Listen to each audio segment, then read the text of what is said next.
Sorkar pe nangki le kaching thura sai Kedo anabangki nangli lo pusi ningje du nangji mate jong du nangji kaprek skim pen chenglok Kedo tang ason abangke dolo pusi paklang du nangji pusi Upper Rangsali PS arat pen pherangke Amei long ningje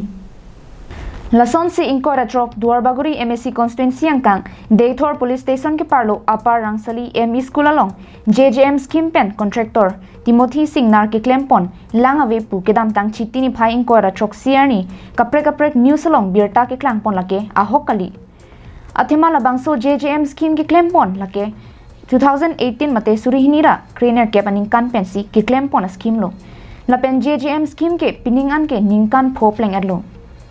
Alang ka via bangke motor himno dagamat alang abang avidelo pusi Upper Rangsali PS President Jameson Teron pen ningje pon. Baduara le pusi tame la ni to Upper Rangsali PS pan hangna ta kerap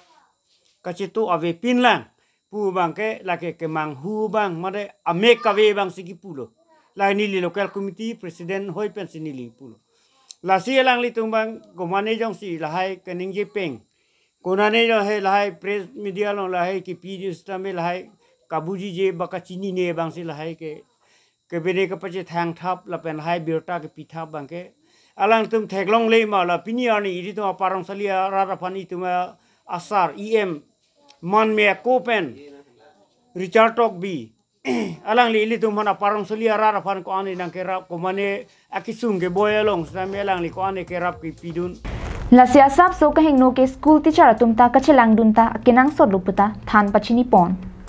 Nangki melo ange nilitum